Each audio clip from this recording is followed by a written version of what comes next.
ধুয়ে পরিষ্কার করে নিয়েছি। এটা দিয়ে খিচুড়ি বানাবো। মুগের ডাল আর চাল প্রায় সিদ্ধ হয়ে এসছে। আলু আর একটু কুমড়ো ভেজে দিয়ে দিয়েছি। পুরো ভোগের খিচুড়ির মতো রান্না করব।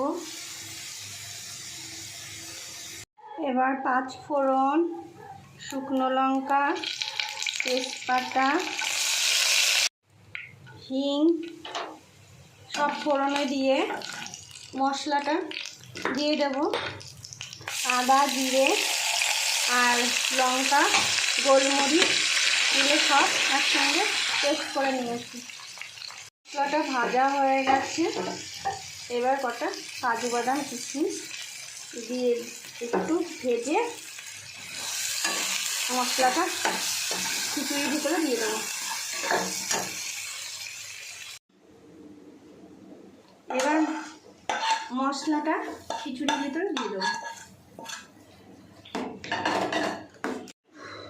চিনি ছড়িয়ে দিলাম আর ঘি ছড়িয়ে নামিয়ে নেব। একদম পুরো ভোগের খিচুড়ি। পুজোর দিনে ভোগের খিচুড়ি খাবো না, তাই হবে, তাই ঘরে বানিয়ে নিলাম।